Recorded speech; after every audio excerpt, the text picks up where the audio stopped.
Hello there. I'm Mike Graham, and welcome to this edition of Banking on Growth. Today, we're fortunate to be blessed with two great friends, Brian Boggs, the president of Table Grove State Bank, and Josh Miller, the financial advisor at Table Grove State Bank. Brian grew up in Central Illinois, served our country in the U.S. Army, then completed his undergrad at Western Illinois University with a degree in finance. Josh also grew up in Central Illinois, went on to University of Illinois and completed an undergrad in the College of ACES programs, agricultural consumer economic science with a focus on economics. Both have been partners in one of the most successful small community banks in Central Illinois, building a very successful investment division and driving non-interest income into the bank for the benefit of the customers locally and the shareholders. So welcome, Brian and Josh, to our podcast. Thank you, Mike. Good afternoon. Glad to have you here. We've got a few questions. So we want to share your knowledge and your expertise with your banking peers. First question. As a community bank in a small rural town, what made you decide to start an investment services division? I just had a sense that it was the future. I knew that folks my age weren't so much consumers of investment product or of deposit products as the investment products, and thought that it would be a good fit for our community. Was there any pushback from the board or your other bankers or peers that they thought maybe your bank or your community was too small? There wasn't in our case, no. How big is the bank and the community, Brian? The bank's just north of 50 million, the community just a little under 400 population. Which is pretty incredible because you guys have been doing this for over 15 years, right? We went through the too big to fail Great Recession where the big banks, Bear Stearns, Lehman, Smith Barney, Merrill Lynch, all turned the keys over to others. But you didn't get any, we're too small to succeed, while the too big to fails were failing. Exactly. It's pretty awesome. Josh, what kind of impact has the investment services division made to the bank's bottom line? Are you aware of that as the financial advisor? Yeah, definitely aware of that. We're roughly between 15 to 20% of the bank's bottom line every year. So when you look at the investment or financial services division, as we go by, we're providing about 20% profit, 20% of the bank's bottom line every year.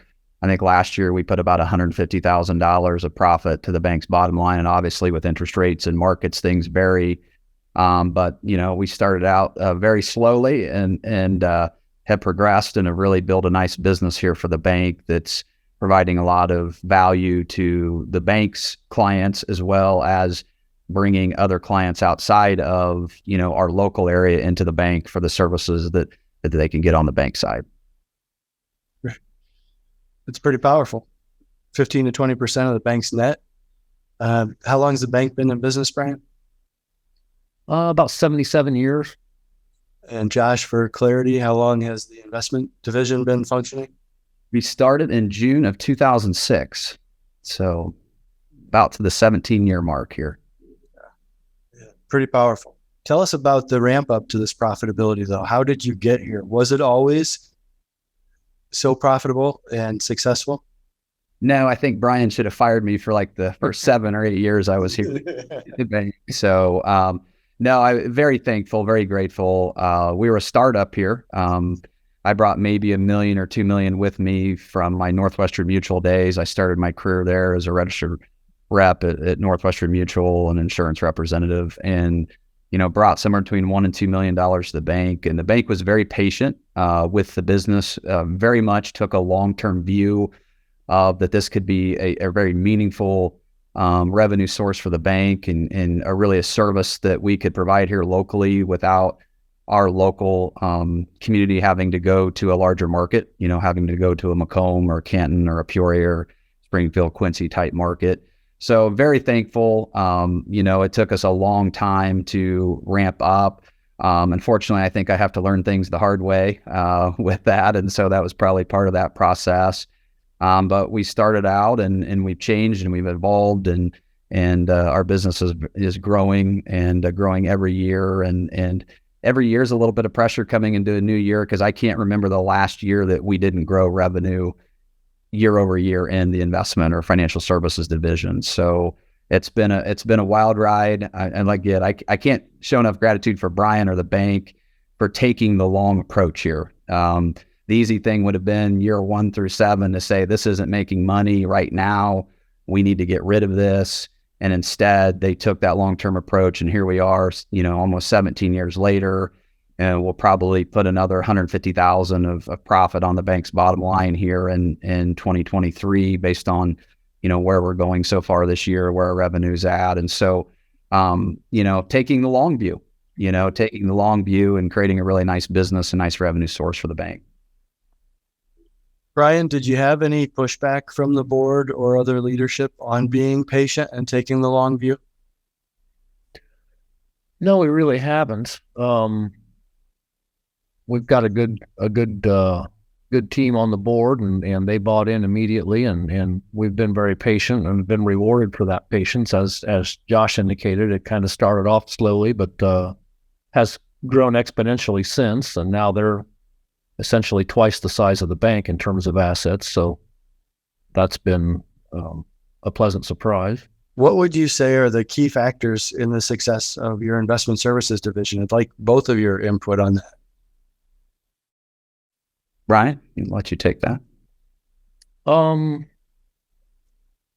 I would say the biggest key is finding the right person to represent the bank, and then exposing them to the right training and environment, and partnering with a good firm to keep them accountable in a market that the bank itself isn't intimately familiar with.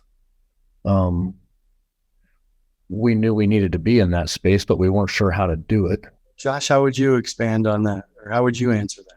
Well, a lot of factors. I mean, I think the first of all, we've always been client focused. So, I mean, everybody talks about that in business, but we've centered our process and everything we do around the client and trying to, achieve goals for the client. I'm a certified financial planner, so we approach everything from that perspective, where we have conversations with every client that walks through the door about cash management, about debt management, about their investments, about their risk management, about their estate planning.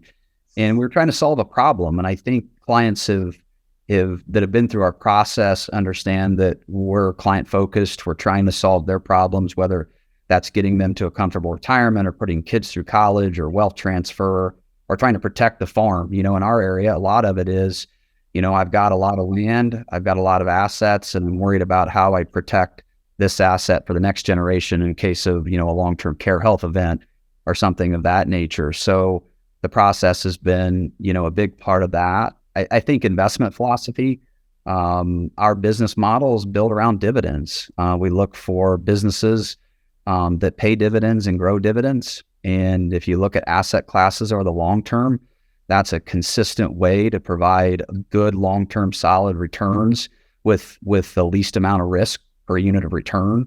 And I think having that philosophy and building around diversification, around international, around value, around dividends has allowed us to make the mistake of getting into products that run clients off. And we're the recipient of a lot of client relationships today where other advisors have sold a product and the client figures out the product wasn't in their best interest, and then they show up at our door. We've had a reputation of being client focused with that. And then, great customer service. Amanda Rector works with us here as my administrative assistant. And I think most of our clients today come to talk to Amanda instead of me because she's so attentive, so client focused, and just does an incredible job of taking care of our clients. It's good. You've got an incredible team. Brian, I want to kind of stay on this topic for a few more minutes.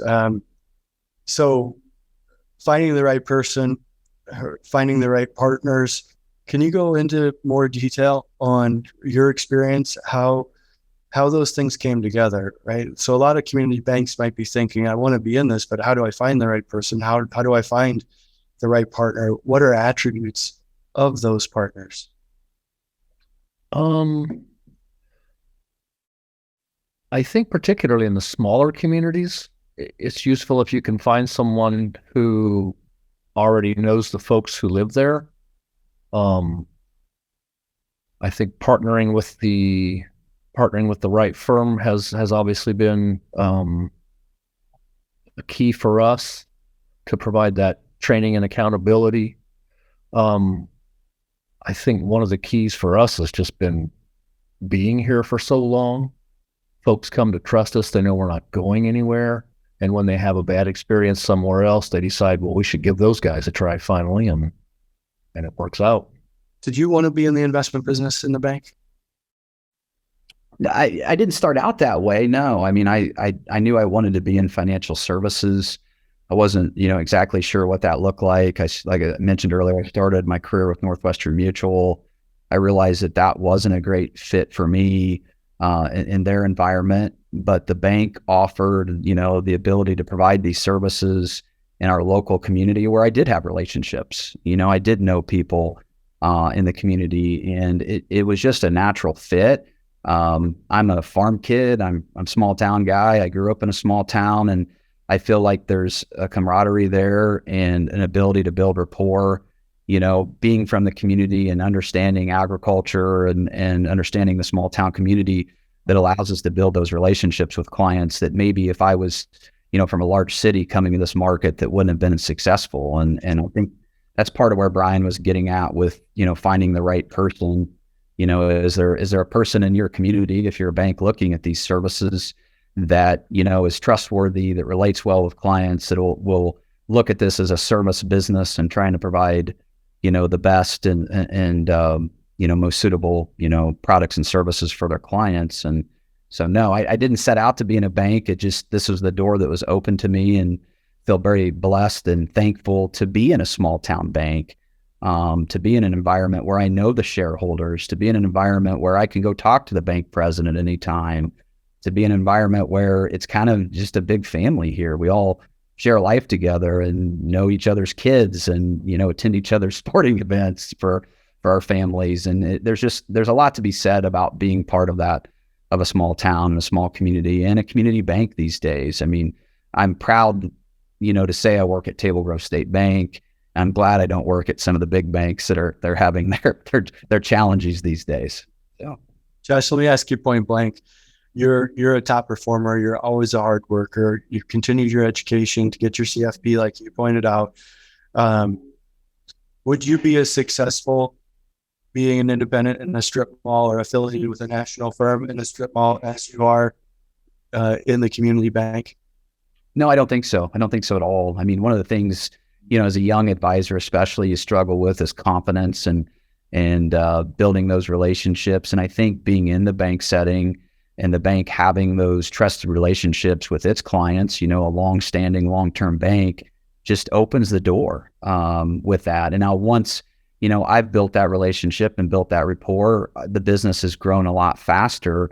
But being out there on your own without the relationship and without the experience, customer service experience that people are used to, what we do lines up very well with the banking experience that people expect to get in their small town community bank. So you need three parties to be in the investment business in a community bank. Do you think all broker dealers are created equal in the community bank space, or are there certain attributes that you think are more of a natural fit for community banks? I definitely think there's a difference in broker dealer and, bring in the RIA side of that, RIA firms. I think there's a huge difference in that. I mean, we could be part of a firm that sold product, that was product oriented, but wasn't really client focused and client centered.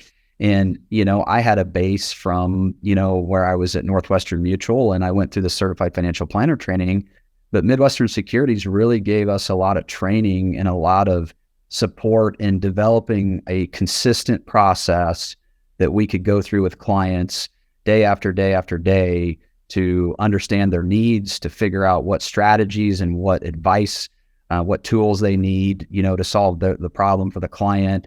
And also the model of how to service clients effectively. You know, what is the best way to do a review with a client, and to make sure that the client understands where they're at, and that we're on pace to get them to their financial goals. And so I think there's a huge difference in firms out there and the services they provide, and just the investment philosophy and how they interact with clients. That a lot of product is still sold today, and I don't think in a community bank environment people want to be sold a product. I think they want to be sold a service. They want to work with people they know that care about them, care about their farming operation, care about their families, and want to provide a service that fits with, you know, what they've got going on in other areas of their life. And I really think there's a huge differentiator out there in the market. You know, if we would have went with a big firm, for example, that would have pushed for results, we might have not had a financial services business here. You know, if you guys wouldn't have been patient with me as an advisor on the Midwestern side, and the bank wouldn't have been patient, back to that line of thought, are we here 17 years later? You know, are we here providing these services? You know, are we servicing 600 plus households, you know, in our market? I don't know. I don't think so. I think, you know, the relationship lined up extremely well with Midwestern Securities values, with the bank's values, and then that working together with the advisor to meet the needs of our local community and our local clients. I think it's really interesting to point out how successful that you guys have been from such a confident start that you had, Brian, and a confident vision supported by the owners and the board of the bank, and finding the right advisor and finding the right bank, broker dealer and registered investment advisor to as Josh said, really not experiencing quote success, you know, little successes, but not what today's perspective would equate to success at the point that you are, where the investment division is twice the size of the bank, as you mentioned, Brian, to today, where according to Bank Trends software, revenue per deposits, revenue from the investment division per deposits in the bank, you're the top performing bank in the state of Illinois. I know pound for pound is a way to look at that. So it's quite a very humble success story that we're thankful to be a part of. Brian, a lot of bankers may be afraid to start in the investment business because of the fear of disintermediation, or what some might refer to as cannibalizing deposits. Have you experienced any of that? And what would your response be to them? I think it's more nuanced than that. In some cases, Josh might have a client where something that he's got on his side of the house might be more beneficial to that client. On the other side of the coin, he may bring in a new client and they may become a bank customer. So either on the deposit side or on the loan side, if they decide to buy a farm or buy another business or something like that, it brings more high net worth folks into our community to do business, and we benefit on both sides of the house from that. Is it fair to say that you have not seen anything detrimental like disintermediation or cannibalization of deposits, just positive cooperation as a separate division of one team? That would be accurate, yeah. I think that's a great way to look at it. I think a lot of banks look at this as they potentially compete with their trust department, or they compete with their wealth management department for deposits or relationships.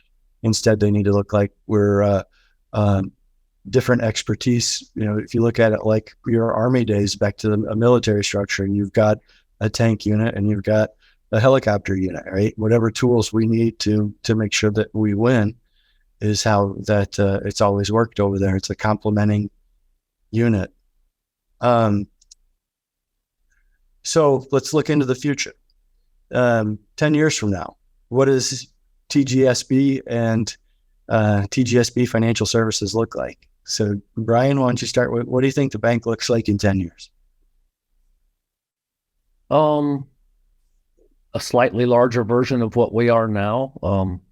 Like I said, we've been here for coming up on 8 decades, and our mission hasn't changed materially in that time. I think we've gotten better at fulfilling it, but we don't have any major strategy changes in the offing. Just continue to do what we do, and as the number of bank charters continues to diminish, we'll be a bigger part of the customer wallet.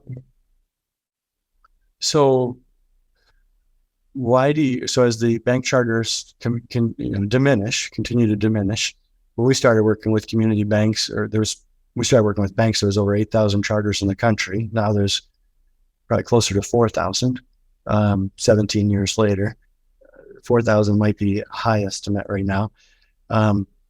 What makes TGSB part of the independent future and not rolled up like so many of your peers have been? I think our ability to service our ag customers, and then what Josh and Amanda do on the investment side, those dollars go straight to the bottom line, help our capital ratios, and make us more able to survive whatever may be coming next. Right. Josh, what do you think the investment division looks like in 10 years? Well, if you don't mind, I'll provide a little perspective on where we're at today. First, I think that'll be helpful. Like I said, I'm the full-time advisor here. I have Amanda Rector working with us and as assistant.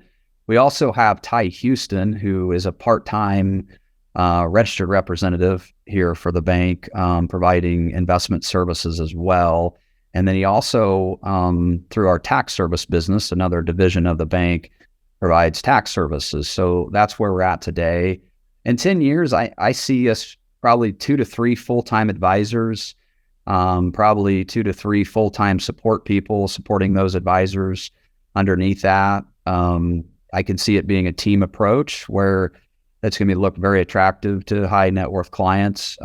Ty's got his expertise in tax, obviously with that background. Amanda, I didn't mention earlier, has her insurance license, and so she provides those services to our clients.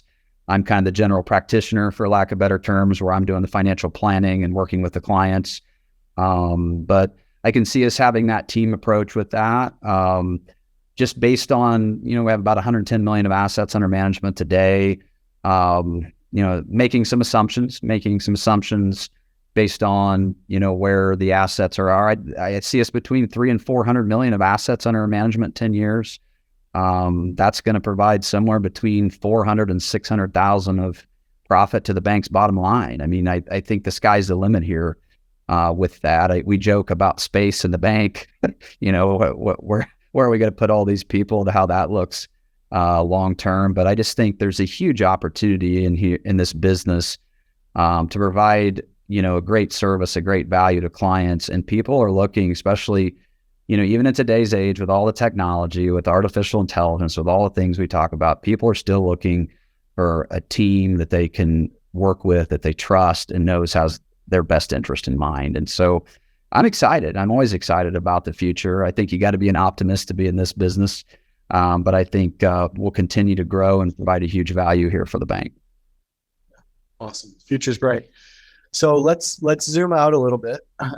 Let's talk about the industry a little bit right now.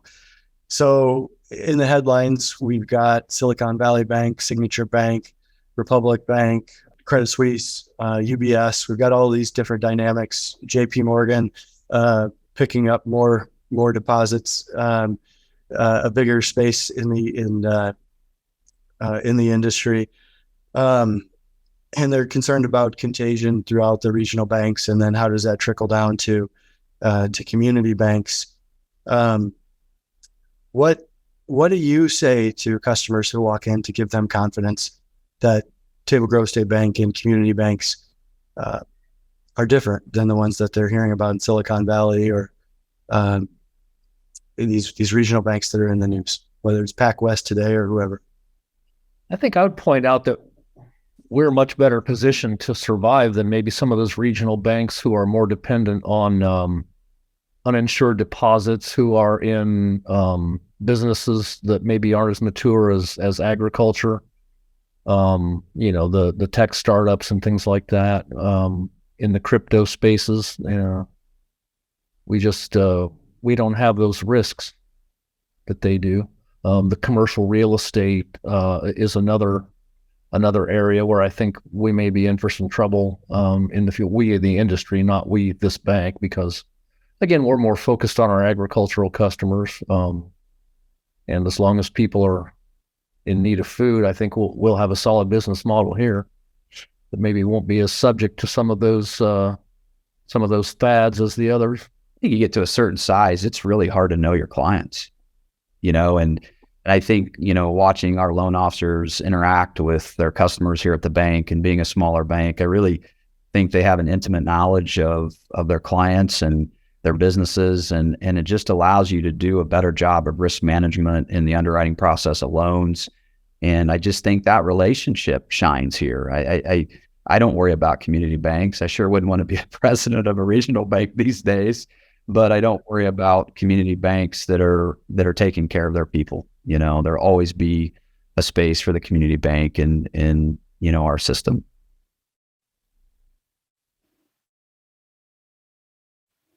So how do these bank challenges for the bigger banks affect community banks?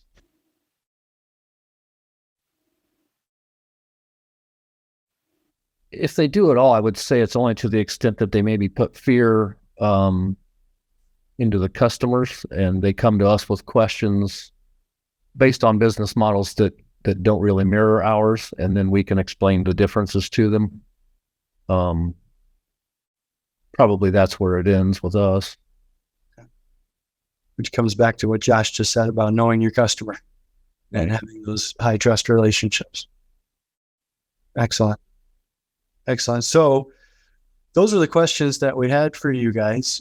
We greatly appreciate you joining our podcast, Banking on Growth. We appreciate the 17 years of a stellar business relationship, and more importantly, a heartfelt friendships.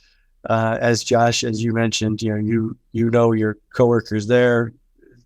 Our coworkers at Midwestern Securities feel the same way. We know your kids' names and Brian's kids' names, and the relationship's been much bigger than business. We're thankful that business was extremely successful and continues to be, and we pray for continued growth together, but also extremely thankful for the friendships that we've developed along the way. Couldn't agree more, Mike. Exactly. Thank you.